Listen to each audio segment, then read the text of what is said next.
we've witnessed over the course of the last few years, and that is the dedication to the prospect of destroying democracy in America from Republicans.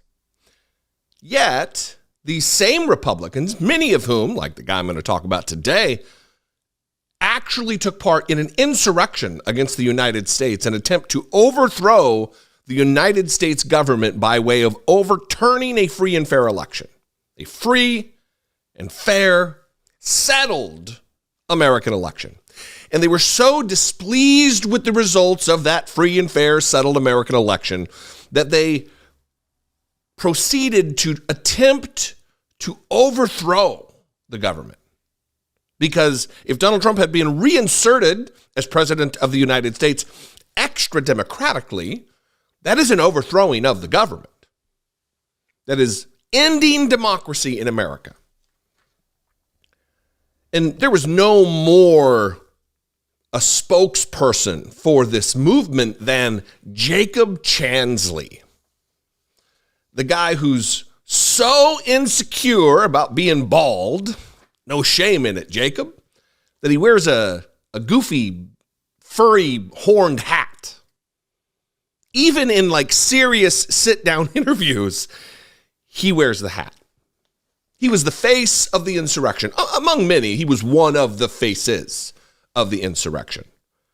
He was one of the faces, one of the attempters to overthrow the government. And now, after having tried to end democracy in America, he wants to use that same democracy to get elected to Congress in Arizona, where he's from.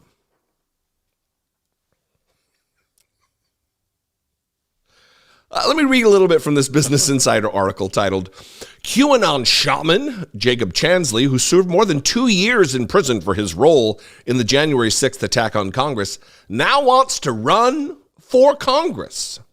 Jacob Chansley would like to return to the scene of his crime. Chansley rose to American infamy as the QAnon Shaman, becoming the face of the January 6, 2021 siege on the United States Capitol, which sent congressional lawmakers scrambling in fear for the exits. Now he thinks he might like to work in the building he attacked. He's considering a run for the congressional seat there in Arizona, and he's filed his paperwork. Debbie Lesko's seat is who he wants to succeed. Now, a lot to talk about here, but first and foremost is the dangerous group of characters. He's among many unhinged, dangerous enemies of democracy who want to run for that seat. Many election deniers, one of which was actually at the Capitol himself on January 6th.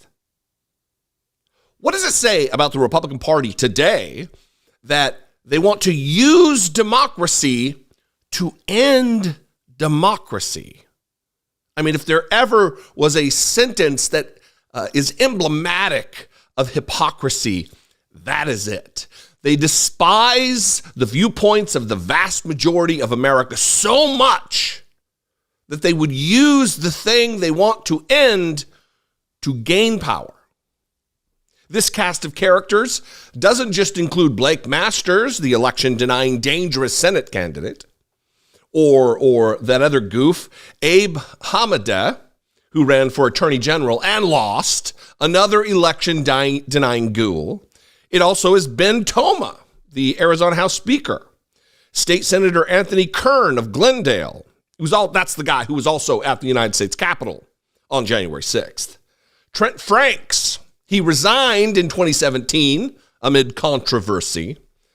And Seth Coates, Isaiah Gallegos, Jimmy Rodriguez, Raleigh Stevens, and Brandon Ernest.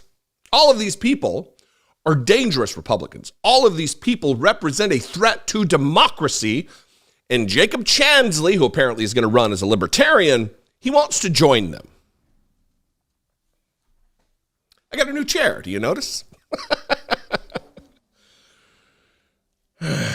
Now, here's the other element of this that I want to talk about, and that is this paragraph here. One of the first rioters to breach the Capitol, Chansley, issued an apology after pleading guilty to his crimes. He served 27 months behind bars in a 41-month sentence. You know how they're so mistreated that he's getting early release. Once released, he suggested that he wanted to reverse his guilty plea. So he pleaded guilty. He apologized. He's since disavowed the QAnon movement, but as soon as he's out, as soon as he gets released from prison, serving time, doing penance for his crime, he's like, no, I want to reverse my guilty plea. That was all wrong. After the sentence has been carried out. There's no integrity. He's a liar. He is now in the complex network of grifters and charlatans trying to make money off of his right-wing extremist fame.